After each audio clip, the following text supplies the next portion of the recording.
e livre docente da Universidade Federal de São Paulo, Unifesp, bolsista de produtividade em pesquisa do CNPq, é graduada em nutrição pela Universidade de São Paulo, a USP, onde também realizou doutorado na área de concentração, nutrição em saúde pública e pós-doutorado em ciência e tecnologia de alimentos. Portanto, professora, estamos à sua disposição, pode iniciar. Tá bem, muito obrigada, Antônio. Bom, agradeço novamente o convite de vocês, é uma satisfação estar aqui e poder contar um pouquinho do que a gente vem fazendo aqui na Unifesp. Então, para hoje, eu pensei nesse título, Abordagens Inovadoras para a Melhoria da Qualidade Nutricional e Sensorial de Produtos de Panificação Sem Glúten.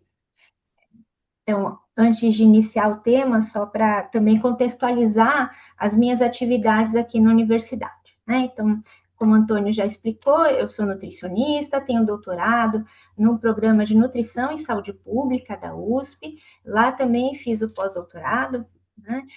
Apesar da minha formação ser em nutrição dentro de uma escola de saúde pública, a minha atuação sempre foi com a ciência e a tecnologia de alimentos. Meu último título foi obtido em 2022 na Unifesp, em livre docência em ciência de alimentos. Então, esse é meu único título na área, né, que eu atuo, mas sempre foi essa interface entre ciência de alimentos e nutrição. Eu sou docente aqui na Unifesp há 15 anos. Eu atuo como professora dos módulos de ciência de alimentos no curso de graduação em nutrição, então, em que a gente aborda desde estrutura química, processamento, composição, transformação de alimentos, né? Atuo na pós-graduação hoje como orientadora de mestrado e doutorado no programa de pós-graduação em nutrição. Eu sou vice-coordenadora de um observatório temático aqui da universidade, que é o Observatório de Rotulagem de Alimentos, onde desenvolvemos uma série de pesquisas voltadas ao monitoramento do perfil nutricional de alimentos que estão disponíveis no mercado brasileiro e também algumas pesquisas voltadas ao consumidor. Então, do uso, da escolha da rotulagem para alimentação saudável. E nesse sentido, nós também desenvolvemos uma série de ações de extensão nesse tema da rotulagem com diferentes públicos, desde crianças, idosos, agricultores, né, principalmente da agricultura familiar. Então, a gente tem feito alguns trabalhos muito interessantes em aproximação com a sociedade neste tema. Eu também fui responsável por um projeto de divulgação científica aqui da Unifesp. Então, é um projeto Nutrição com Ciência. A gente tem alguns vídeos, né, no YouTube com um ciclo de palestras mostrando as diferentes linhas de pesquisa, os diferentes pesquisadores que atuam nesse tema de nutrição e alimentos aqui na nossa universidade. Atualmente, eu sou responsável por um auxílio à pesquisa da FAPESP, na modalidade Jovem Pesquisador, fase 2, e também bolsista de produtividade em pesquisa do CNPq, sendo os dois projetos voltados aos produtos sem glúten. Bom, então, nesse contexto da minha formação, né, e da minha atuação, ela sempre está pautada na interface entre a ciência e a tecnologia de alimentos, a nutrição e a saúde coletiva, tanto nas minhas atividades de ensino, de pesquisa e de extensão aqui na Unifesp. Em relação ao tema da palestra, então, nos últimos anos, nos últimos 10 anos, a gente tem observado um aumento expressivo do mercado de produtos sem glúten, tanto no Brasil como no mundo. Esse tema virou uma das principais tendências do mercado de alimentos, bastante motivado por um modismo alimentar, em que se coloca que esse tipo de produto é menos processado, mais saudável, ajuda a manter peso, e com isso a procura por esse tipo de alimento aumentou, né, e consequentemente o mercado. Mas o que a gente tem observado? Eu trago aqui esse artigo de 2023, em que fizemos uma revisão bibliográfica de todos os trabalhos que foram publicados sobre produtos sem glúten, quer seja produtos de panificação, pães, biscoitos, bolos, massas alimentícias, e verificamos desses trabalhos quantos incluíam algum método de análise sensorial ou de pesquisa com o consumidor. Então, esses trabalhos que tinham essa ênfase foram o objetivo aqui, o foco da nossa revisão. E apesar desse crescimento expressivo do mercado de produtos sem glúten, nós chegamos à seguinte conclusão, que os consumidores atualmente estão insatisfeitos com os produtos que estão no mercado, quer seja pelas suas características sensoriais, como textura, sabor, aparência, o preço, a pouca disponibilidade, conveniência, curta vida de prateleira, uma lista de ingredientes muito longa e um perfil nutricional ainda não adequado. Então, isso mostra para gente que, apesar do crescimento expressivo do mercado de produtos sem glúten, do expressivo avanço científico neste tema, ainda temos uma série de lacunas. Então, isso motiva as nossas pesquisas no sentido de buscar ferramentas e estratégias para melhorar a qualidade sensorial, a composição nutricional, a vida de prateleira, a conveniência e a variedade desses produtos, com o objetivo de promover uma alimentação mais satisfatória e melhoria da qualidade de vida e saúde através da nutrição para pessoas que tenham doenças relacionadas ao glúten. Então, esse é o público foco, né, o público-alvo das nossas pesquisas. Obviamente que as pessoas que escolhem também seguir essa dieta, consumir esses produtos, acabam sendo beneficiadas de alguma maneira também. Bom, e o que seriam essas doenças relacionadas ao glúten? Então, a mais estudada é a doença celíaca, que é uma doença autoimune sistêmica. Então, é uma doença de fundo genético, ela não tem cura, e ela é caracterizada por uma reação imunológica exacerbada à ingestão de glúten. Então, quando as pessoas geneticamente predispostas consomem o glúten, resultado da digestão, esses peptídeos ativam toda uma cascata imunológica, que uma das consequências é a ação sobre a própria mucosa intestinal do indivíduo. Então, com isso, há o aplanamento das vilosidades intestinais, uma série de distúrbios nutricionais e também tem todo um quadro inflamatório associado. Com isso, existe uma série de manifestações clínicas variadas para essa doença, que pode ser desde distúrbios gastrointestinais, como diarreia, indigestão, também deficiências nutricionais, como anemia, osteopenia, osteoporose, mas também quadros mais sérios, como, por exemplo, câncer, e quando se descobre a doença de fundo é a doença celíaca, mas devido a uma inflamação por muito tempo, né, e sem o tratamento adequado, pode culminar, inclusive, num câncer gastrointestinal. Então, eu comentei isso para explicar que essa doença não tem cura, mas ela tem tratamento. E, atualmente, o único tratamento cientificamente comprovado é a dieta livre de glúten.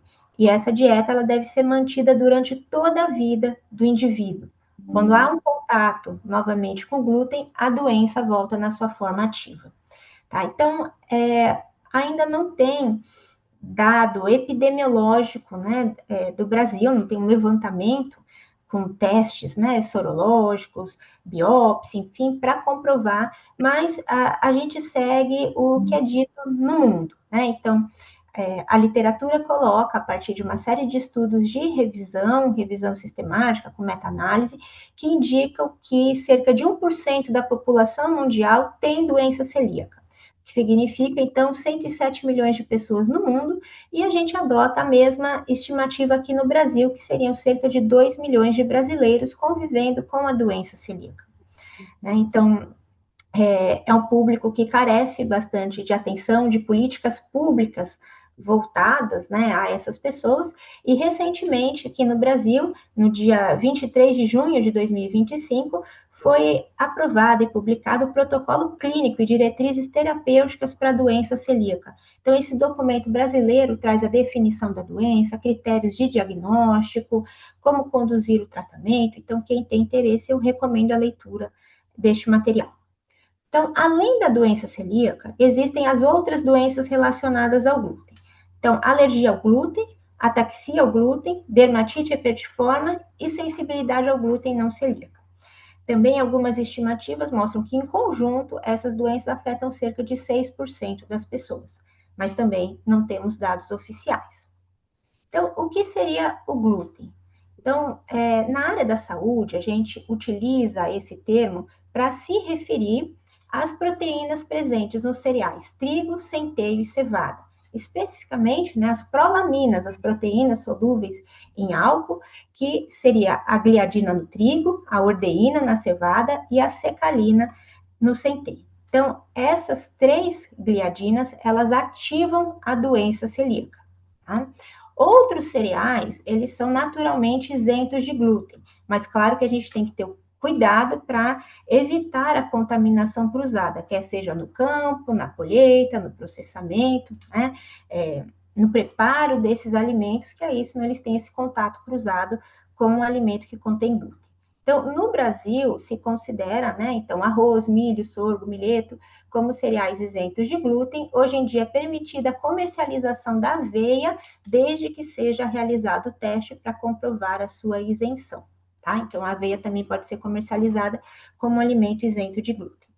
E o que consiste a dieta isenta de glúten? Seria a exclusão de trigo, centeio, cevada, seus híbridos e derivados e todos os alimentos que são elaborados com estes ingredientes. Então, na prática, não consumir uma série de alimentos que fazem parte dos nossos hábitos de consumo, como pães, biscoitos, massas alimentícias, bolos, salgados assados aqui como pizza, salgadinhos de festa, cereais matinais, ter cuidado com uma série de bebidas, como cerveja, entre outros, e além disso, ficar bastante atento ao rótulo dos alimentos, uma vez que a farinha de trigo é utilizada em vários produtos como espessante. Então, a gente encontra em sorvetes, molhos para salada, produtos carnes, então é muito importante ficar atento aos rótulos de alimentos e também de medicamentos, que a farinha de trigo também é utilizada como veículo em uma série de fármacos.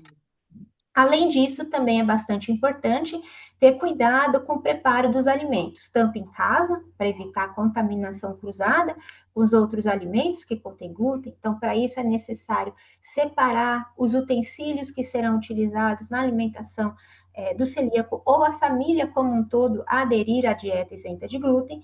E um cuidado bastante importante é com a alimentação fora do lar. Né? E aqui ainda há carência de legislação, de boas práticas para a produção, né, de refeições sem glúten em cozinhas institucionais. Bom, já olhando a partir da ciência e tecnologia de alimentos, quando a gente se refere ao termo glúten, estamos falando das proteínas do trigo, daquele complexo, né, proteico formado majoritariamente por gliadina e glutenina. Então, que essa rede de glúten ela se desenvolve quando a farinha de trigo é hidratada e submetida a um trabalho mecânico, quer seja pelo amassar das nossas mãos ou o uso de maquinários como maceiras, batedeiras. Então, essa rede de glúten, ela exerce uma série de funções tecnológicas bastante importantes na elaboração de produtos derivados de cereais, como biscoitos, bolos, massas alimentícias e pães. Quanto maior a dependência do glúten no preparo desse alimento e nas características do produto final, maior é o desafio tecnológico de elaborar as versões alternativas sem o glúten. Então, dentre esses produtos, os pães são os mais desafiadores e que vem sendo atualmente o foco das nossas pesquisas. Então, as proteínas do glúten são bastante importantes no desenvolvimento da massa, na capacidade de retenção de gases gerados durante a fermentação, na expansão da massa durante o assamento desse produto, na sua aparência, na vida de prateleira, em reter umidade, enfim. Então, ele tem uma função bastante importante para a qualidade do produto final. Bom, e por que é importante investir em pesquisa e desenvolvimento de pães sem glúten no caso? Então, nós realizamos uma pesquisa de abrangência nacional por meio de parceria com a Associação de Celíacos do Brasil e entramos em contato com celíacos de diferentes estados brasileiros. Então, a gente utilizou um questionário online, né, e com base em várias técnicas da área de análise sensorial, né, que a gente chama de técnicas projetivas, e conseguimos a participação de 205 celíacos. 93% responderam que consomem diariamente algum tipo de pão sem glúten. E aqui colocaram os motivos de insatisfação dos produtos disponíveis no mercado: o elevado preço, textura e sabor desagradáveis, pouca variedade e a questão da composição nutricional muito pobre. Bom, nós também fizemos uma pesquisa, iniciando aqui em 2019, com o levantamento de tudo que a gente conseguiu achar de pão sem glúten disponível no Brasil. Tanto indo nos diferentes pontos de venda, aqui por São Paulo, né? São Paulo, Santos e outros municípios do nosso estado, mas também fazendo pesquisa em várias plataformas de e-commerce. E um tempo depois, a gente fez um trabalho parecido, já de abrangência mundial, a partir de uma revisão, pegando outros trabalhos parecidos de outros países. Né? Então, no geral, com os dois trabalhos, a gente chega na mesma conclusão, que os pães sem glúten contêm uma longa lista de ingredientes, né, aí para 11 ingredientes e mais, são elaborados majoritariamente com farinha de arroz branco, arroz polido, e amidos como mandioca, milho e batata. Em comparação aos pães elaborados com farinha de trigo, esses produtos têm maior teor de lipídio, menor teor de proteína e menor teor de fibra alimentar. E outro aspecto que chama bastante atenção é que eles não são enriquecidos com micronutrientes.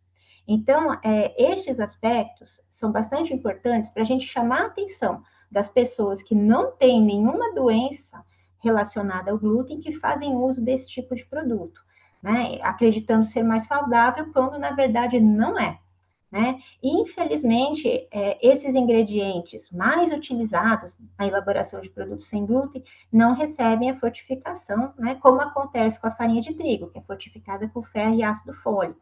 Então, isso também coloca as pessoas em risco de deficiências nutricionais. Assim como os pães, a gente tem feito trabalho com outros produtos sem glúten, também é muito raro encontrar produtos enriquecidos. A gente tem encontrado agora para bisnaguinha, para bolo, que são direcionados para o público infantil. O restante não há fortificação. Bom, eu iniciei a pesquisa desse tema em 2005, logo depois que eu me graduei em nutrição. Na verdade, foi no meio do curso, lá para 2003, desculpa, fazendo um trabalho na disciplina de tecnologia de alimentos, que o foco era glúten. Foi ali que eu fui tendo contato com a questão da doença celíaca. E eu fiquei bastante sensibilizada, imaginando como seria a vida de pessoas que não podem consumir nunca esse tipo de produto. Naquela época, em mercados, né, supermercados convencionais, só havia um produto sem glúten na prateleira, que era um macarrão de arroz. O resto, a comercialização se dava por pessoas que tinham doença celíaca, que se adaptaram e aprenderam a desenvolver produtos e tinham pequenos comércios e vendiam esses produtos, e o que era bastante restrito. Até produção científica, veja, isso era muito pouco que se tinha naquela época, né? E depois que eu me graduei, gostava muito da área de ciência de alimentos, resolvi que queria desenvolver um projeto voltado a esse público. Então, esse foi o foco do meu doutorado, né? Então, eu posso dizer para vocês, até a época que eu terminei meu doutorado, eu tinha certeza que eu conhecia tudo o que foi produzido naquela época. Em 2010, eu começo como docente aqui na Unifesp, até uma fase de adaptação, consegui implementar a linha de pesquisa efetivamente em 2013, que eu começo com o meu primeiro financiamento à pesquisa da FAPESP, implementando o laboratório, enfim. Então, ali, até 2013, também conseguia dizer que tinha lido todos os artigos publicados sobre o tema. E, lendo esses artigos, eu via focos muito diferentes. Né? Então, a ciência estava caminhando para o desafio de conseguir desenvolver esses produtos. Então, os trabalhos eram, ora, voltados à reologia da massa, às características físicas dos pães, um ou outro trabalho com análise sensorial, e começando a surgir alguns trabalhos com a intenção de testar ingredientes diferentes, né? Então, aqui nessa figura a gente coloca, assim, as principais abordagens, mas elas não eram integradas, não tinha um foco pensando na saúde do consumidor. E aí foi justamente isso que eu queria trazer, né, nesse artigo de revisão aqui, novas abordagens na panificação sem glúten, interface entre a ciência de alimentos, nutrição e saúde. Porque era o foco do meu projeto, justamente isso, utilizar as ferramentas da ciência e tecnologia de alimentos para que a gente chegasse em produtos de melhor valor nutricional e que fossem aceitos pelos consumidores. Esse trabalho, né, esse artigo, ele é um grande marco na minha carreira. Ali, durante 10 anos, ele ficou como o quarto principal artigo na área, sendo citado aí em diferentes países. E Hoje também, assim, como brasileira, quero compartilhar com vocês algumas métricas, né, o que eu peguei aqui da plataforma Saivo, e que coloca aqui para o tema científico que a própria plataforma escolhe, né, que é pão sem glúten, qualidade de massa. Hoje eu figuro como a quarta autora no mundo em relação a esse tema, né? Então, esse gráfico aqui mostra a produção no último quinquênio, e o segundo gráfico, as citações, né? Então, aqui os nossos trabalhos representados pela Universidade Federal de São Paulo, as citações, e aí como os nossos trabalhos ajudam a colocar o Brasil nesse mapa, né, de ciência no tema, e a comparação em relação à região, América do Sul, e em relação ao mundo, né? No palavra-chave específica de pão sem glúten, hoje tanto eu como integrantes aqui do meu grupo estamos listadas entre os top 5 autores da área, né? Então, também é algo muito interessante para contar, porque foi um trabalho, ainda é um trabalho de formiguinha, a gente vai indo aos poucos, mas, assim, com bastante perseverança de conseguir colocar as nossas ideias na área, conseguir mostrar o diferencial da nossa abordagem, né? E hoje ter, de alguma forma, o reconhecimento da comunidade científica. Então, essas métricas aqui também mostram o impacto dos nossos trabalhos, né, na área de pesquisa. Essa métrica aqui é uma média de citações na área, né? Então, um seria o valor assim mediano, e acima disso é o quanto que se destaca em relação à média da área. Então, nosso trabalho aqui, ele se destaca em 2,5 vezes em relação à média da área. Bom, um outro fato interessante no sentido do momento que a gente consegue ter algum destaque na área, surgiu um convite para compor um livro internacional de tendências em trigo e panificação, e a gente entra com um capítulo justamente sobre a panificação sem glúten. Nós somos os únicos brasileiros nesse capítulo de livro aqui, e hoje essa é a publicação com maior impacto na área de produtos sem glúten. Então, olhando lá na plataforma Saiba, é o que aparece como o primeiro lugar. Então, também é outro motivo assim de bastante orgulho para a gente. Nesse capítulo, basicamente eu brinco que minha alma está nele, né? Minha alma está em algumas publicações, essa é uma delas, e que a gente conta assim. Quais são os detalhes da panificação sem glúten? Quais são os desafios? Quais são as abordagens que vêm sendo utilizadas pela área? E quais são as perspectivas futuras para conseguir vencer esse enorme desafio de ciência, de mercado e de saúde? Então, um pouco desse contexto, então, é explicando que os produtos sem glúten, então, para substituir a farinha de trigo, a gente lança a mão de uma série de matérias-primas. E essas são as matérias-primas mais utilizadas no mercado no mundo. Só que nenhuma delas tem as mesmas características da farinha de trigo. Então, quando a gente elabora uma massa com essas farinhas, ou as combinações da farinha de arroz com essas diferentes fontes de amido, essa massa é uma massa líquida, que lembra uma massa de bolo. Então, a gente não consegue sovar, não consegue moldar, precisa utilizar uma forma, né, para controlar o formato do produto. E o produto final, vocês podem observar nessas imagens, que ele tem uma aparência pouco atraente. Quando a gente usa apenas farinha de arroz, então essa massa ela não consegue reter os gases gerados na fermentação e ela se rompe. Quando ela se rompe, esses gases escapam, resultando aqui nessas rachaduras na crosta do pão. Né? Então, a gente observa a mesma coisa com as outras fontes de amido. O produto elaborado apenas com fécula, né, tanto a fécula de batata ou de mandioca, tem um excesso de mastigabilidade. Lembra um pão de queijo, que é o que não se espera num pão de forma ou num pão francês. Já o produto elaborado apenas com amido de milho, ele tem uma característica que lembra bastante o sequilho. Né? A gente coloca na boca e fica muito seco. Então, a abordagem geralmente é combinar essas diferentes fontes de amido. Tá? Então, como ingredientes básicos, a gente tem uma base farinha, né, com essas diferentes fontes de amido, água, fermento biológico, açúcar, sal e óleo. Mas é necessário, então, adicionar a essas formulações agentes estruturantes.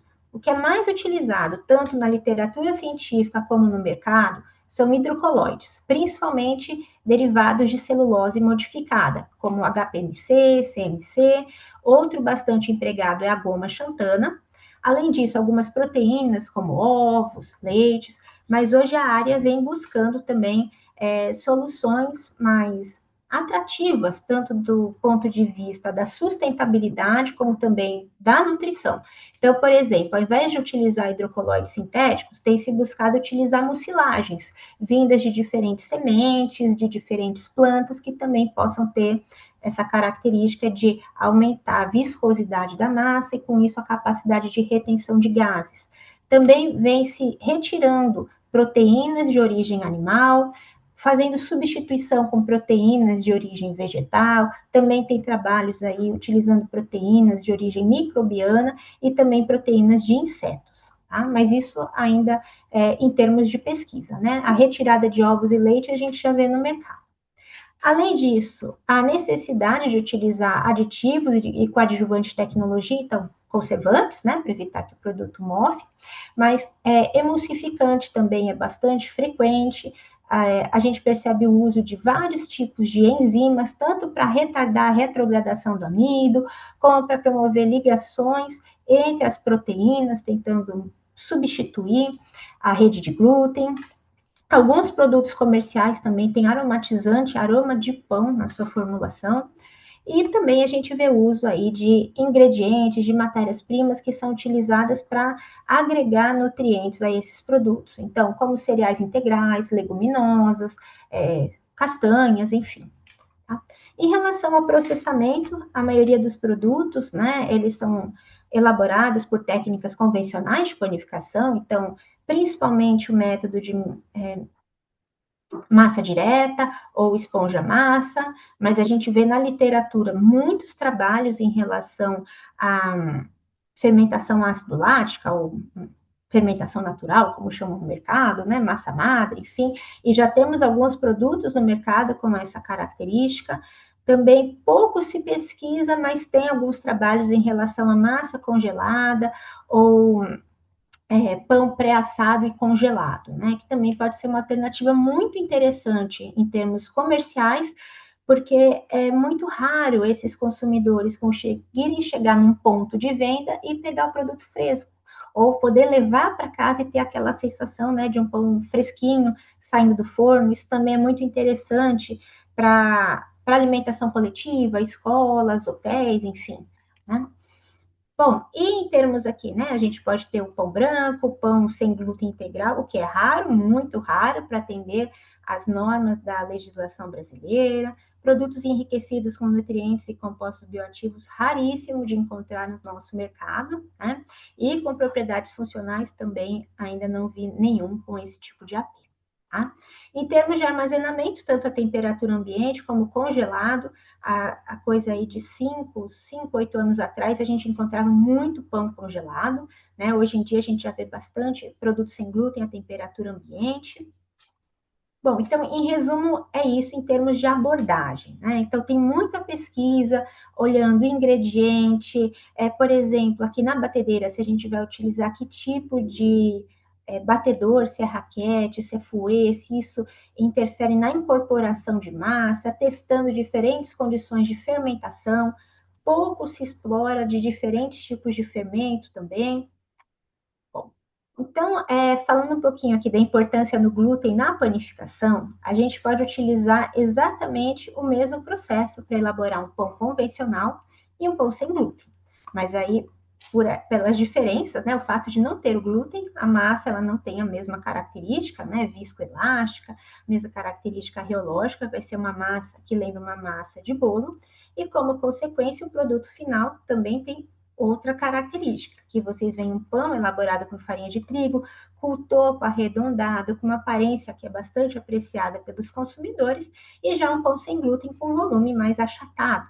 Tá?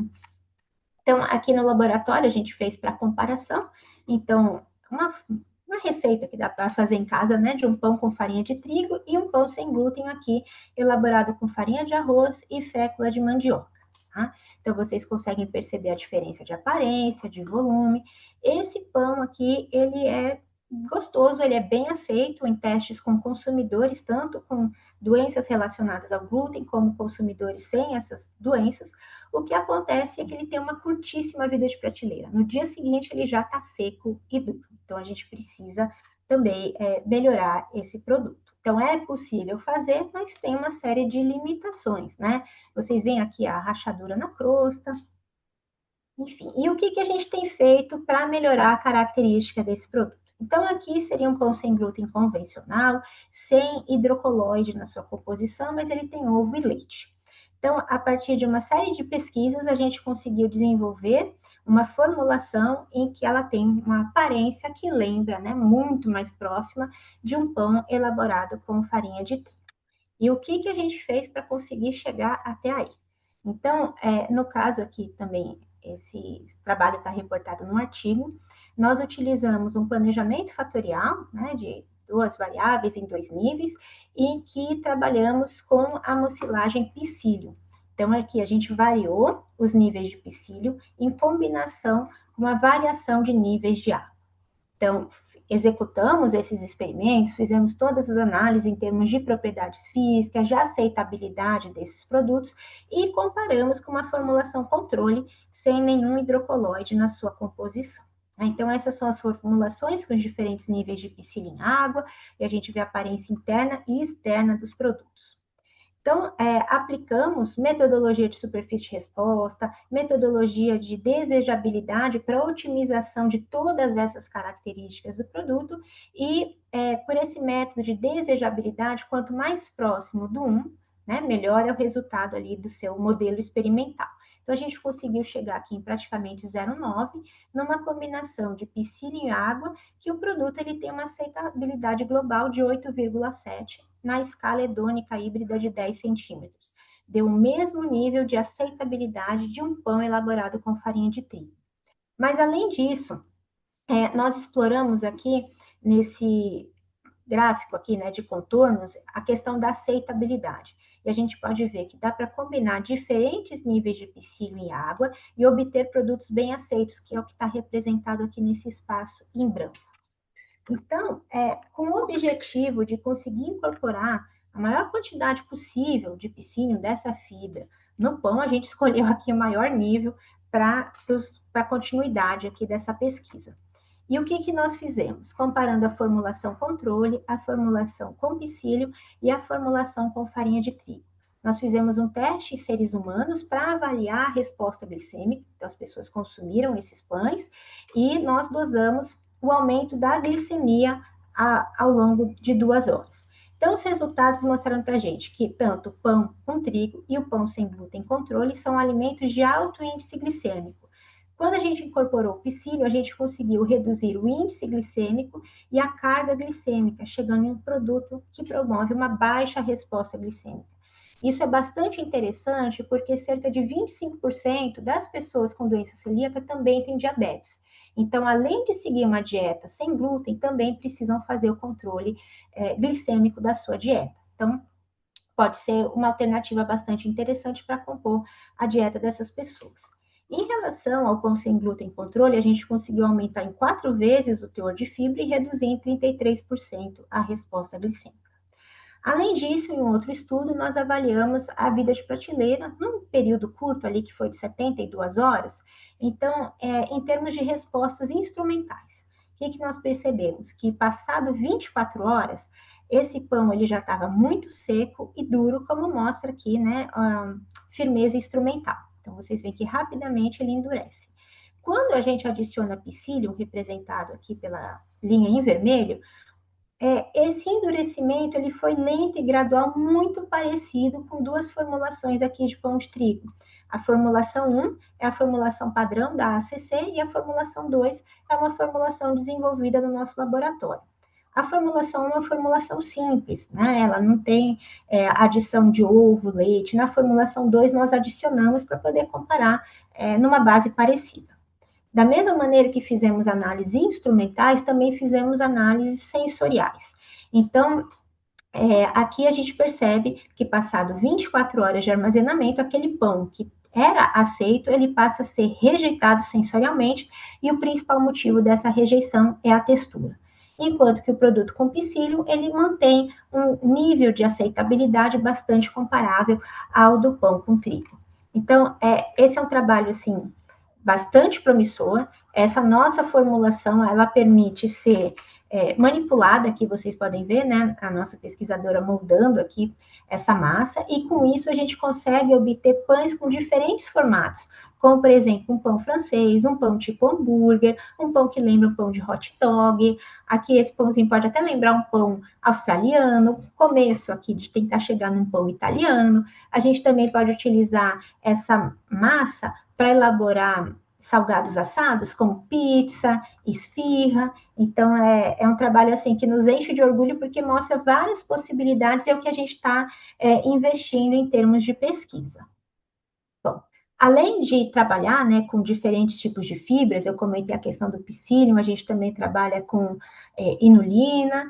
Além disso, nós também temos trabalhado com matérias-primas alternativas, né? Então, aqui é um trabalho com pseudo-cereais, e a gente testou o amaranto, trigo sarraceno e a quinoa, e nós misturamos com as principais matérias-primas utilizadas. Então, com farinha de arroz e fécula de batata.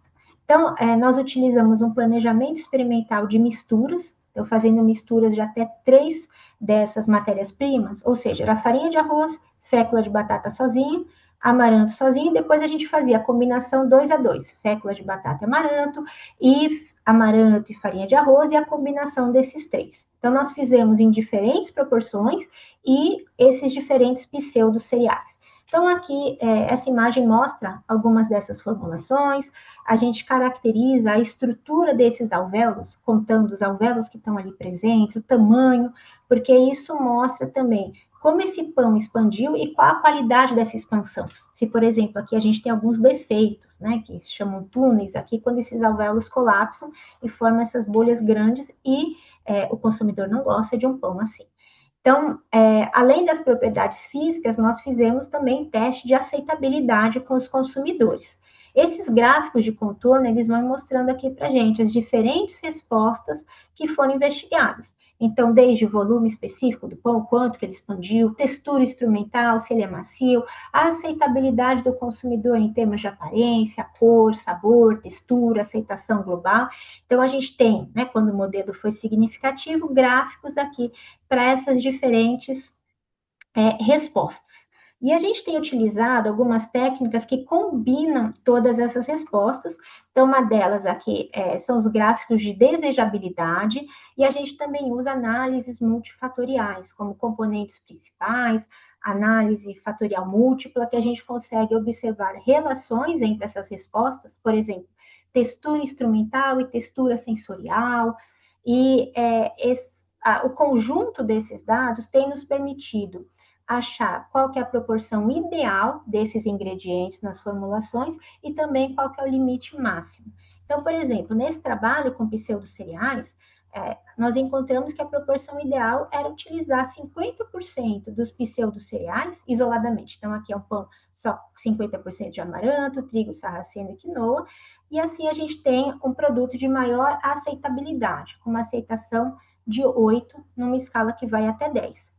E também os limites máximos de uso dessas matérias-primas. Então, por exemplo, para amaranto é 60% em combinação com 40% de farinha de arroz. Para o trigo sarraceno, a gente pode utilizar até 85% em combinação com 15% de farinha de arroz. E com a quinoa, 82% e 18% de arroz. Lembrando aqui que são farinhas integrais, a gente adquiriu os grãos com o nosso fornecedor e fizemos a moagem no nosso laboratório. Qual foi o nosso critério aqui? Serem produtos aceitos, que tenham um índice de aceitabilidade de pelo menos 7 para todos os critérios avaliados: aparência, textura, sabor, aceitação global. Bom, esses produtos, se eles fossem comercializados no Brasil, eles atendem aos requisitos da legislação que estabelece os critérios para denominação de integral.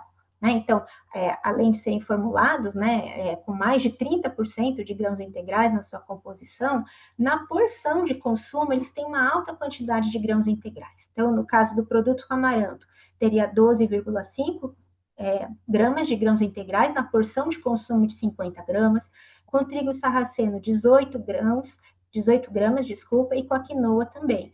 Então, também seria possível utilizar, né, esses selinhos em amarelo que a gente vê em alguns produtos quando eles atendem os critérios para serem chamados de produto integral, 50% integral.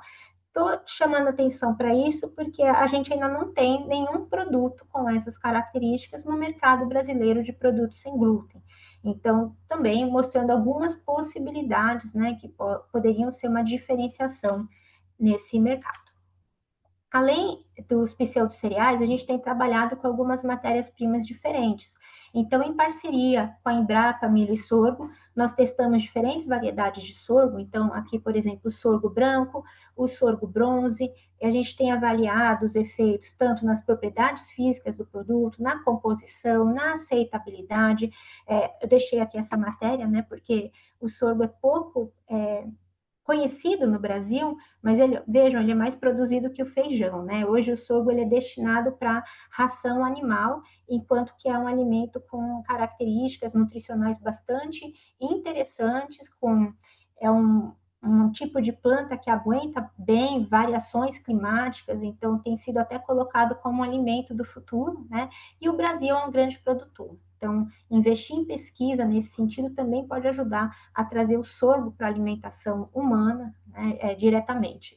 Então, também aqui é um trabalho interessante. Um outro trabalho com uma matéria-prima alternativa é o milheto, também uma parceria com a Embrapa, né? Então, fizemos todo um estudo aqui e acabou que nosso artigo foi publicado no Ano Internacional do Milheto, então, Ano Internacional da FAO, que destaca o potencial do milheto para a alimentação humana.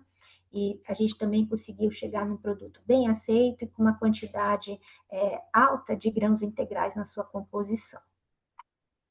Então, outros trabalhos nesse sentido, a gente tem testado diferentes matérias-primas. Então, eu comentei pseudocereais, cereais integrais, e conseguimos desenvolver pães sem glúten que podem ser moldados manualmente, né? Então, aqui é um protótipo inicial, mas todos eles formulados apenas com matérias-primas integrais e bem aceitos. Então, também nos mostra possibilidades futuras, quem sabe com pão tipo hambúrguer, pão hot dog, entre outros, que poderia, né, a gente utilizar essa base para dar continuidade. Bom, a gente tem trabalhado com diferentes matérias-primas, cereais, pseudocereais, leguminosas, sementes e frutas. Eu destaquei em verde os alimentos que são bastante produzidos ou consumidos no Brasil, né? Então, a gente tem procurado trazer uma diversidade de ingredientes nessas formulações, incrementar o teor de nutrientes e compostos bioativos. Nós estamos numa fase de avaliar os potenciais benefícios à saúde desses produtos, né, que foram especialmente formulados. Nossas pesquisas têm também como objetivo contribuir com a questão dos sistemas alimentares mais saudáveis, sustentáveis, então trabalhando em parceria com o produtor rural, com pessoas da agricultura familiar. Então, a gente está também atento aí em alguns ODS que têm relação direta com as nossas pesquisas. Nesse sentido, a gente vem desenvolvendo um trabalho com pinhão, né? Então, que é a semente, né, da pinha aqui da araucária, bastante produzida na região sul do Brasil, mas também temos pouco aqui na região sudeste. Então, tem pouquíssimo trabalho na literatura sobre pinhão, composição, uso, potencial bioativo, e a gente tem desenvolvido uma farinha e agora estamos aplicando em pães, né? Então, os resultados ainda são bem iniciais, mas também queria compartilhar com vocês. Um outro foco, né, que faz parte do objetivo do financiamento da FAPESP, é a gente incorporar alguns alimentos da biodiversidade brasileira nas nossas formulações, para trazer pigmentos, né, naturais, aumentar a atividade antioxidante, verificar se com isso a gente tem algum potencial em reduzir a resposta glicêmica. Então, também é um foco aí de pesquisa para o ano que vem.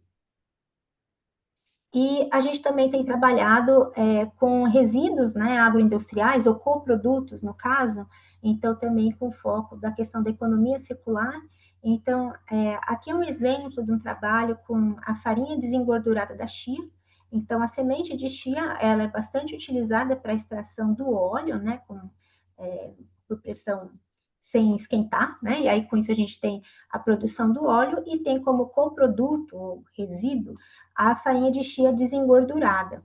E essa farinha de chia desengordurada nós utilizamos na formulação de pães sem glúten, aqui também utilizando um planejamento experimental, nesse caso foi o planejamento rotacional, variando o teor de farinha de chia e de água na nossa formulação, entendendo que havia um limite de incorporar até 30% de farinha de chia na formulação, mais que isso não dava certo, né? Não saía um pão. E com todos esses experimentos, a gente conseguiu chegar em um produto que tem quase 10% de farinha de chia na formulação e muito bem aceito, e o limite de uso de 17% para ter um produto com uma aceitação moderada. Esse produto com maior teor de chia, né, ele poderia ter os apelos de alto em fibra, alto em proteína, né, então também é só um exemplo. E um outro exemplo nesse sentido foi uma parceria com pesquisadores da Polônia que vem desenvolvendo extrato aquoso de linhaça. Então, do mesmo jeito, a linhaça passa pela extração para obtenção do óleo, e aí, como um coproduto, se tem essa farinha, né, desengordurada de linhaça. Os pesquisadores da Polônia fazem um extrato aquoso. Nesse extrato aquoso tem a mucilagem da linhaça e tem alguns compostos bioativos. A ideia deles era substituir a quantidade de água que é utilizada na formulação por esse extrato aquoso. Então, eles variaram, né, de 25% a 100% essa substituição dos líquidos e encontraram uma série de resultados promissores, tanto em termos de propriedades físicas, de melhorar a expansão do produto, melhorou a aparência, conseguiu aumentar o teor de alguns macro e micronutrientes, então macronutrientes, principalmente proteína aqui, né, micronutrientes, alguns minerais, compostos bioativos que conferiram atividade antioxidante a esse produto, e os produtos tiveram boas características sensoriais, sendo avaliados por um painel de provadores treinados por meio do método de análise descritiva quantitativa, né, ADQ. Então, também foi muito legal fazer parte dessa parceria, trocando ideias, né? Tanto na época eu estava trabalhando com a chia e eles estavam trabalhando com linhaça. Então, foi muito rico a gente poder trocar algumas ideias, vendo que a gente estava, assim, de uma certa forma, num caminho parecido, né? Bom, então, alguns focos das nossas pesquisas, então, tem sido melhorar a qualidade, né, de pães sem glúten para obter produtos nutricionalmente melhorados e bem aceitos. Também vou mostrar algumas abordagens para prolongar a vida de prateleira desses produtos e alguns preditores instrumentais que a gente tem encontrado nas nossas pesquisas. Então, em relação ao estudo de matérias-primas diferentes, né, eu comentei a questão de cereais integrais, de pseudo-cereais, e nós também temos alguns trabalhos com leguminosas. Então, pensando numa leguminosa bastante consumida do Brasil, feijão, né? Na época eu não conhecia vocês, senão a gente poderia ter pensado em outro tipo de feijão, mas acabei trabalhando com feijão carioca, que tinha no mercado mesmo, né? Então foi um primeiro trabalho. Hoje, numa sequência, eu já pensaria em trabalhar com feijão quebrado, né? Enfim, com alguns feijões que não são tão valorizados e que a gente também contribui para baratear a produção do produto. Mas, enfim, a gente fez uma mistura de arroz e feijão, então, com planejamento fatorial, em que nós tínhamos um produto, né, elaborado apenas com farinha de arroz, que é esse primeiro aqui, o segundo apenas com farinha de feijão, e deu certo, saiu pão só com feijão, e depois nós fomos testando, né, as diferentes combinações. Então, de 25%, 50%, 75% de feijão com arroz. O melhor resultado foi na combinação de 50% de farinha de arroz, 50% de farinha de feijão. Foi o que a gente teve o produto melhor aceito, né? Desculpa, esqueci de falar que esse é o pãozinho só com 100% de feijão. Então, foi onde a gente teve o produto com maior aceitação e também é o que obteve o maior percentual de textura considerada adequada, né, pelos provadores. Aqui a gente utilizou o método do Just About Right para maciez da textura, né? Então, foi considerado como maciez ideal por 60% dos provadores. Além disso, nós utilizamos um método de escala facial por emojis para as pessoas avaliarem as sensações que elas tinham ao consumir esses produtos. Aí, infelizmente, o pãozinho aqui elaborado só com farinha de feijão, as pessoas ficavam tristes, mas quando a gente fazia a combinação de 50% de farinha de feijão com 50% de farinha de arroz, a sensação era de uma emoção positiva. Então, a gente combinou todos esses resultados, né, nesse artigo, incluindo propriedades físicas, uma análise sensorial aprofundada. Esse foi o primeiro trabalho na área de produtos sem glúten, utilizando a escala de emojis faciais, que é uma escala nova também. Então, acho que esse conjunto de fatores deu um destaque para o nosso artigo. Bom, e um outro trabalho aqui também, em continuidade às nossas pesquisas, tanto com uma leguminosa, que é o grão de bico, e que a gente vem encontrado resultados bastante interessantes, e também juntando as abordagens que nós já tínhamos feito com psyllium. Então, nesse trabalho, nós combinamos uma pequena quantidade de psyllium e farinha de grão de bico. Aqui, nossos pães têm uma combinação de farinha de grão de bico e psyllium. O que a gente observou? Aqui são dados instrumentais de um ensaio de vida de prateleira que tem a duração de 7 dias. Então, ao longo desses 7 dias, a gente tem uma mudança aqui na umidade da crosta dos pães. Então, essa crosta ela vai ficando mais úmida, porque tem migração da umidade do miolo para a crosta. Apesar da gente não ter uma diferença significativa, mas é um fenômeno que já é esperado para pães. E a gente observa, então, que o miolo ele vai ficando mais firme. Então, isso é o que aconteceu para o pão elaborado com farinha de arroz. Quando a gente substitui a farinha de arroz, faz essa substituição em 75% da farinha de arroz por farinha de grão de bico, vejam que esse fenômeno de endurecimento tão rápido não aconteceu mais.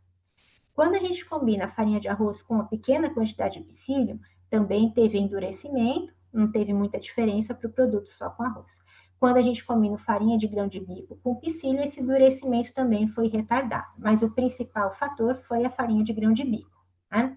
E assim a gente foi observando várias características aqui de mastigabilidade, elasticidade, coesividade, instrumentalmente e sensorialmente também, com esses resultados aqui. Então, aqui a gente tem nosso método de aceitabilidade, no caso, utilizamos a escala hedônica de 9 pontos, então, o produto só com farinha de arroz, em azul, em vermelho, com grão de bico, em verde, farinha de arroz e psyllium, e aqui no azul, no violeta, é grão de bico com psyllium. O que a gente percebeu? Quando o produto estava fresco, no dia da produção, então, aqui, esses pães elaborados com psyllium, eles são bem aceitos e eles se destacam por uma maior aceitação da aparência, da aceitação global e da aceitação de textura em relação ao produto elaborado com farinha de arroz. Aí, os 4 produtos tiveram a mesma aceitação de aroma. Passados 7 dias de armazenamento, a aceitabilidade do produto com farinha de arroz, ela diminui, enquanto que o produto com farinha de grão de bico, em combinação com psyllium, essa aceitabilidade se manteve alta, né, variando ali de 6,3 a 8,2 na escala de 9 pontos para todos os critérios. Nesse mapa de preferência, nós percebemos que o produto fresco, maior parte dos consumidores preferem o produto com farinha de grão de bico e farinha de grão de bico e psyllium. Passados 7 dias de armazenamento, a preferência está concentrada nesses produtos. Você vê, poucos aqui preferem as amostras com farinha de arroz. Aplicamos também o método CATA, né, que a pessoa checa os atributos relacionados ao produto. Então, em azul, nós temos as características que são os direcionadores de preferência. Então, aqueles pães que tinham a característica de macio, de fresco, com os alvéolos uniformes, são os preferidos pelos consumidores. Isso durante todo o período de armazenamento. Enquanto aqueles pães que têm alvéolos, né, aqueles buraquinhos no miolo muito largos, que têm um topo irregular, que esfarelam, são motivos de rejeição pelo consumidor. Né? E com o passar do tempo, a gente vê lá no dia 7, aqueles produtos que têm uma característica de pão velho são altamente rejeitados. Além do teste de aceitabilidade e o CATA, a gente também aplicou o ideal de maciez e fomos observando ao longo do tempo como isso se comportava. Né? Então, o pão com farinha de arroz aqui, que tinha cerca de 30% de ideal de maciez, né? 30% dos provadores consideravam essa textura idealmente macia. Com o passar do tempo, isso passou, né? Então, aqui é uma textura que não está ideal. Mas quando a gente elaborou os pães com farinha de grão de bico, 60% dos provadores perceberam esses pães como tendo a textura idealmente macia. E quando combinada com psyllium, esse índice aumentou para cerca de 70%. E esses mesmos resultados foram encontrados quando fizemos um teste com consumidores com doenças relacionadas ao glúten, né? Então, aqui a gente ofereceu o produto com farinha de arroz, com grão de bico e psyllium, e vejam que o produto com grão de bico e psyllium se destacou em termos de aceitação da aparência e também de ideal de maciez. Bom, um outro aspecto das nossas pesquisas que eu acho que nos ajudou de alguma forma a ter um certo destaque porque todos os métodos para pães, eles são baseados em pães elaborados com farinha de trigo. E as formulações de produtos sem glúten, elas são muito variadas, tanto comercialmente como o que tem em termos de pesquisa. Então, até hoje, nós não temos nenhum parâmetro instrumental que nos diga, eu preciso chegar num pão que tem um certo volume específico, uma certa textura, e isso vai representar um produto bem aceito pelo consumidor.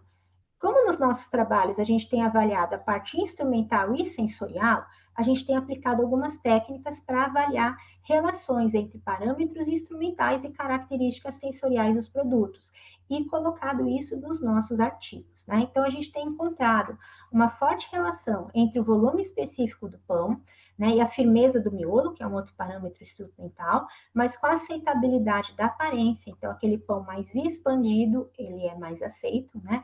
Com a aceitabilidade da textura, porque esse pão ele, geralmente é mais macio e com isso melhor aceito pelo consumidor, né? Então com a aceitação global também. E a gente tem percebido que quanto maior a firmeza do miolo, menor o score de aceitação da textura. Então, pão mais firme, mais duro, ele é rejeitado pelo consumidor.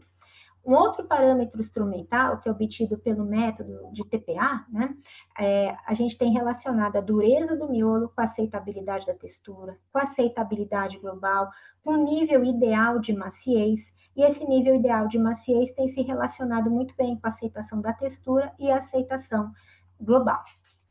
Além dos parâmetros instrumentais de pães e sensoriais, a gente também tem um outro equipamento no laboratório que chama Mixolab, né?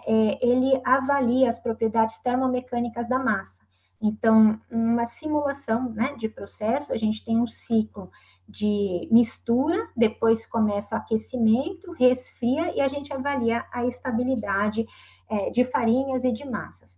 De certo ponto ele é parecido com RVA, se alguém conhece, né? Então, a gente tem um parâmetro aqui que indica mistura, que seria a quebra da proteína, ele é todo pensado para farinha de trigo, né? O C3 seria a temperatura de gelatinização do amido, aqui no C4 a gente tem a estabilidade do amido, né, no resfriamento, e o C5 é a tendência à retrogradação. Então, nos nossos trabalhos, a gente tem explorado esses diferentes parâmetros, né? C1, C2 praticamente não existe nas nossas formulações, mas aqui o C5, a relação do C5 com o C4, que indicam essa tendência à retrogradação, tem se relacionado muito bem como um preditor de aceitabilidade dos produtos, né? Tanto fresco quanto armazenado. Então, também foi uma outra sacada, assim, bastante interessante dos nossos últimos trabalhos. Bom, como resultado de algumas pesquisas, a gente tem hoje 2 patentes depositadas, né, no INPI, no Instituto Nacional de Propriedade Intelectual. Estamos aí nessa tentativa de esforço, né, para conseguir transferir essa tecnologia. Gostaria muito que essas formulações, ou que elas pudessem ser aprimoradas pelo setor produtivo e assim chegar nos consumidores. Acho que esse é o objetivo final do nosso trabalho, conseguir contribuir de alguma forma com a melhoria da saúde das pessoas.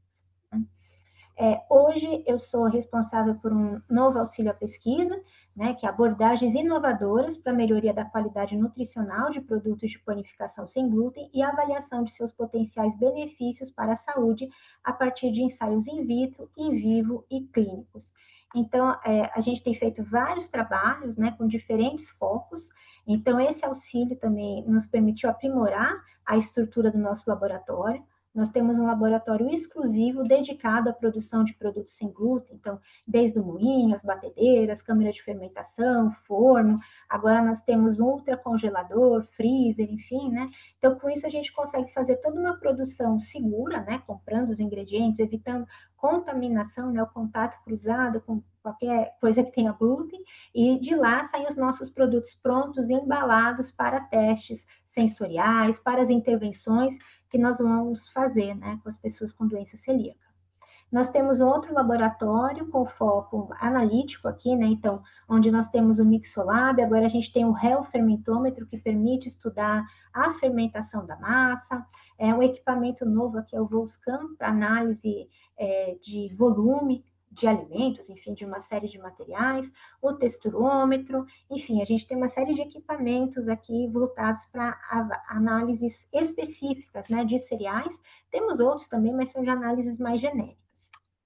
Bom, o que a gente tem feito de novo? Né? Então, a gente tem alguns braços principais aqui da nossa pesquisa, de continuamos investindo para melhorar o perfil nutricional dos produtos sem glúten, mas nós também olhamos a realidade de mercado. Estamos desenvolvendo pesquisas com consumidores, estudos de intervenção e também trabalhando com a questão da divulgação científica. Então, em relação ao perfil nutricional, nós acabamos de finalizar, né, uma pesquisa em que nós avaliamos a rotulagem nutricional dos produtos sem glúten comercializados no Brasil. Esse trabalho foi feito em 2 etapas, a primeira finalizada em 2023, com 669 rótulos de produtos sem glúten, antes da implementação das novas legislações. Né? Então, com isso, a gente tem uma estimativa dos produtos sem glúten que estavam disponíveis no mercado e a questão do uso dos selos, né? Então, 27% dos produtos, se não forem reformulados, vão utilizar o selo de alto em gordura saturada, 11% de alto em sódio e 3% a combinação de alto em gordura saturada e sódio. Além disso, percebemos que boa parte dos biscoitos e dos bolos tem o açúcar como primeiro ou segundo ingrediente na lista de ingredientes. Né? Então, a gente imagina aqui que 18% desses produtos vão levar o selo de alto em açúcar. Né? Nós finalizamos agora a coleta da segunda fase dessa pesquisa, que é depois da implementação da legislação, e aí nós vamos fazer um comparativo desse antes e depois, verificar se houve reformulação nesses produtos. Né? A gente começou a perceber que surgiu, né, produtos enriquecidos, bisnaguinha e bolos, que eu já tinha comentado com vocês. Ainda estamos ali verificando se vamos encontrar algum produto sem glúten com apelo de integral. Né? Tinha sim, mas ainda não adequada à nova legislação. Então, eu quero ver se com a implementação da legislação que institui os parâmetros para a alegação de integral, tem algum produto com essa característica no mercado brasileiro. Bom, em termos de estudos com consumidores, um método novo que a gente tem implementado aqui no laboratório, que é a análise de processamento oral de alimentos, que foi implementada por uma aluna de doutorado, a Marion, que fez mestrado aí em Pernambuco com vocês, né? A gente tem investigado o comportamento na boca. Então, o que acontece quando colocamos o alimento, fazemos a mastigação e até o momento que está pronto o bolo alimentar para ser deglutido. Então, esse é um tipo de análise bastante nova no Brasil, né? Uma pesquisadora da Unesp que trouxe essa técnica para o Brasil, ela é co-orientadora da Marion, e juntas estamos desenvolvendo as primeiras pesquisas nesse tema. Então, a gente relaciona toda a percepção sensorial com o passar do tempo, e a gente avalia a estrutura do bolo alimentar. O que a gente quer ver com isso? A influência de ingrediente, do tempo de armazenamento, numa percepção sensorial mais prolongada, e ver se com isso a gente entende melhor esses motivos de rejeição dos consumidores em relação aos produtos comerciais e como a gente pode superar esses desafios, né? Então, a gente já tem um artigo publicado nesse tema. Aqui foi uma revisão bibliográfica em que estudamos todos os trabalhos de processamento oral de produtos de panificação. Ainda é algo muito novo. De produtos sem glúten só tem 3 artigos e de produtos no total só tem 30. Então, os trabalhos são muito variados, tanto na porção do alimento que se dá para a pessoa provar, o tipo de provador, o tipo de análise. Então, para a gente foi muito importante conhecer o panorama da pesquisa, ver os pontos fortes para a gente aplicar no nosso trabalho e também algumas lacunas para a gente conseguir melhorar o nosso trabalho antes de começarmos efetivamente a pesquisa. Né? Então, essa tese está em fase de finalização, ela vai ser defendida em março do ano que vem, então a gente tem aí bastante inovação, entre elas um estudo do pão da forma que ele é realmente consumido, que o pão sempre é acompanhado de alguma coisa, manteiga, requeijão, enfim. Então, a gente fez um trabalho avaliando o pão sozinho e o pão com manteiga, e como se dá a percepção sensorial, como isso altera o processamento oral do alimento. Né? E realmente são pouquíssimos trabalhos em que avalia pão, macarrão, enfim, em situações reais de consumo, que esses alimentos são combinados a outros para serem consumidos. Bom, a gente também tem iniciado algumas pesquisas com consumidores, com questionário online, questionário aplicado, né, presencialmente, e a gente tem obtido aí alguns resultados de pesquisa bastante interessantes, então indicadores para ajudar desde a questão do autocuidado dos celíacos e pessoas com outras doenças relacionadas ao glúten. A gente vai trabalhar agora com essa questão da alimentação fora do lar, então estou com uma nova parceria de pesquisa nesse sentido, né? Esses indicadores também nos ajudam nos nossos trabalhos de pesquisa e desenvolvimento e inovação de produtos sem glúten. E também a gente tem obtido alguns resultados bastante interessantes com o restante da nossa pesquisa. A gente também quer contribuir na proposição, no apoio da elaboração de legislações e políticas públicas voltadas para esse público. Né? Então, tem sido um outro momento meu profissional agora, né, em parceria com associações de celíacos. Então, aquilo que me tocou há 20 anos atrás, há mais de 20 anos atrás, apenas lendo a literatura, quando eu converso com as pessoas e vejo todo o manejamento de vida que elas têm que fazer, você passa mal, vai para o hospital, vai fazer uma cirurgia e o hospital não tem uma dieta adequada, não tem uma cozinha segura para essas pessoas, né? Então, assim, o drama é muito amplo, a gente nem imagina, né? Então, na escola não tem uma alimentação segura, quando você viaja, tem que ficar mapeando que tipo de restaurante você pode ir, ou tem que levar a sua comida e preparar, porque o risco de uma contaminação é bastante elevado. Então, enfim, só conversando com as pessoas a gente vai entendendo mais essas dificuldades, né? E foi daí que, mesmo não sendo a minha área, eu resolvi buscar outras parcerias, né, da área de segurança de alimentos para que a gente possa desenvolver pesquisas que voltem em termos de políticas públicas e auxiliem esse grupo populacional. Além disso, então, o grande foco do nosso projeto agora são estudos de intervenção. Então, o grande foco aqui é a avaliação de estratégias que possam apoiar a dieta sem glúten com produtos de baixa resposta glicêmica, com potencial antioxidante e anti-inflamatório, que deem suporte para a microbiota intestinal atingir a homeostase e podendo proporcionar melhor nutrição e saúde para os celíacos. Nesse sentido, nós estamos trabalhando com um modelo in vitro, né? Então, de simulação de digestão. Também temos um modelo de experimentação animal aqui no contexto de uma dieta balanceada, mas também numa dieta obesogênica, e estamos avaliando o impacto disso, né? No primeiro estudo, assim, com modelo animal. E vamos iniciar, ano que vem, 2 pesquisas clínicas. Uma delas não tem o foco com pessoas celíacas, então o celíaco também poderia participar, que a gente quer avaliar a resposta glicêmica, fome, saciedade, e um outro é uma pesquisa clínica com celíacos, em que vamos fazer uma intervenção com produtos sem glúten enriquecidos com frutanos e verificar mudanças na microbiota intestinal e uma série de parâmetros metabólicos. Uma outra oportunidade que surgiu, que também foi concorrendo a um financiamento da FAPESP, que é o programa Comunicar Ciência. É uma ação da FAPESP junto com a Fundação Roberto Marinho, né, com o TV Futura, né, o canal Futura, e o nosso grupo foi contemplado com um projeto que era justamente uma bolsa de jornalismo científico, né, que foi dada para essas 2 alunas aqui da graduação em nutrição, a Gabriela e a Natália, e nós desenvolvemos uma série de produtos de divulgação científica. Então, são 15 vídeos, né, que foram elaborados para redes sociais. Então, desde contando o que é a doença celíaca, os desafios, e a gente chama a sociedade civil para participar. Então, com celíacos dando entrevistas, com as associações que representam celíacos, com médicos, nutricionistas que são responsáveis pelo cuidado de saúde desse grupo populacional, e aí a gente começa a mostrar o que a gente faz no laboratório, o que pode ajudar a contribuir com a nutrição e a saúde dessas pessoas. A gente está aguardando toda a autorização, a aprovação, tanto da FAPESP como da Fundação Roberto Marinho, para fazer a divulgação desses vídeos, né? Estou na esperança que a gente faça essa divulgação em conjunto, porque aí com isso a gente vai ter um alcance muito melhor, né, de todo esse esforço.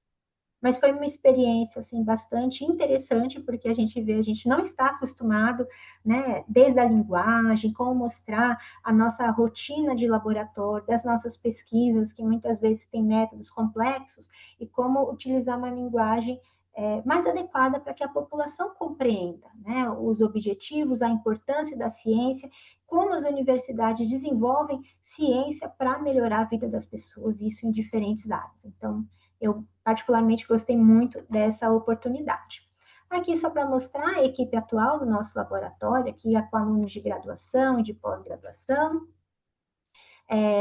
Para finalizar, né, dizer um pouquinho das minhas metas com essa linha de pesquisa, né, que tem tudo a ver com a minha atividade de docência e de pesquisa. Então, a gente tem a questão da produção e aplicação do conhecimento, a formação de recursos humanos aqui de pesquisadores, as parcerias de pesquisa, mas também essa questão de como chegar na sociedade, como fazer a nossa pesquisa, né, vencer os muros da universidade, não ficar apenas nos artigos, ela realmente ser aplicada. Então, um dos meus esforços é o contato com as empresas, para que a gente consiga fazer a transferência de tecnologia ou ter trabalhos, né, de cocriação, de colaboração, para que essas inovações e outras cheguem até a sociedade. Também com o governo, tenho tentado, né, os contatos com as agências governamentais, para que a gente possa mostrar algumas lacunas em termos de legislação, de políticas públicas, que possam proteger melhor esse grupo populacional. Também a atuação aqui junto, né, com outros profissionais da área da saúde que fazem o atendimento desse grupo populacional, também mostrando algumas possibilidades de novas abordagens dietéticas complementares à dieta sem glúten, que também podem contribuir para uma melhor ou mais rápida recuperação das pessoas com doença celíaca. E também esse foco aqui de investir na comunicação científica como uma ferramenta de promoção da saúde. Bom, para finalizar, quero registrar meus agradecimentos a todos que fizeram e que fazem parte do grupo de pesquisa, né? E com essa linha de pesquisa eu já tive muitos orientandos da graduação, de mestrado, de doutorado, as pessoas que hoje estão comigo, né, em frente a esse desafio, então, uma série de alunos de pós-graduação, de pós-doutorado, tem vários professores, pesquisadores, colaboradores, a equipe aqui da Unifesp e as agências de fomento, sobretudo a FAPESP, né, por todo o auxílio que possibilitou a implementação dos laboratórios, as bolsas. Recentemente tenho conseguido bolsas do CNPq e da CAPES também para os meus alunos. Se vocês tiverem interesse em maiores detalhes nesses eventos nossos que estão no canal da Unifesp no YouTube, tem detalhes não só da minha linha de pesquisa, mas de outras linhas de pesquisa. Nesse evento eu já conto o detalhe de cada artigo, cada decisão metodológica, por que fomos atrás de cada matéria-prima, o que cada resultado significa, o que desencadeou, né, a continuidade da pesquisa. Um outro foco de trabalho, como eu tinha comentado com vocês, é o Observatório de Rotulagem de Alimentos, em que a gente tem conseguido fazer essa articulação entre ensino, pesquisa e extensão. Nós temos alguns perfis de redes sociais, então tem desde divulgação dos nossos trabalhos, de interpretação de legislação, algumas campanhas de leitura de rótulo para escolhas alimentares mais saudáveis. Nós temos um e-book disponível de forma gratuita, aqui com esse QR Code dá para ter acesso, então ele está disponível também no site do programa de pós-graduação em nutrição. Ficou um trabalho bem bonito, assim, que ele vem abordando a questão da rotulagem nutricional frontal ao redor do mundo, como está essa questão no Brasil, e também tem um instrumento de pesquisa que foi utilizado em uma pesquisa do nosso grupo. Bom, era isso, gente. Eu queria agradecer novamente pelo convite, né? Então, aqui eu sou da Unifesp, campus Baixada Santista, que é o primeiro campus de expansão da minha universidade, mas também é o primeiro campus de expansão do Brasil. Nós estamos localizados no município de Santos, né? Está cerca de de 1h30 de São Paulo, né? A gente tem uma estrada boa aqui que liga as coisas. Então, aqui só para mostrar uma foto bem bonita de Santos, para vocês ficarem com vontade de vir aqui conhecer. Nosso campus já tem 20 anos, né, de existência, e como um campus de expansão, ele ainda está em implementação, enfrenta alguns desafios, mas também é muito interessante estar num campus de expansão, né, por tudo que isso representa socialmente. Então, deixe o meu e-mail de contato, também fico à disposição para a gente conversar agora, e quem quiser entrar em contato comigo, eu respondo os e-mails, tá bem? Parei de compartilhar, certo? Perfeito. Bom, eu espero que esteja na altura das expectativas de vocês, fico à disposição aqui para conversar. Perfeito. Professora, parabéns pela apresentação, muito obrigado pela presença e certamente nós vamos ter muitas perguntas. Eu vou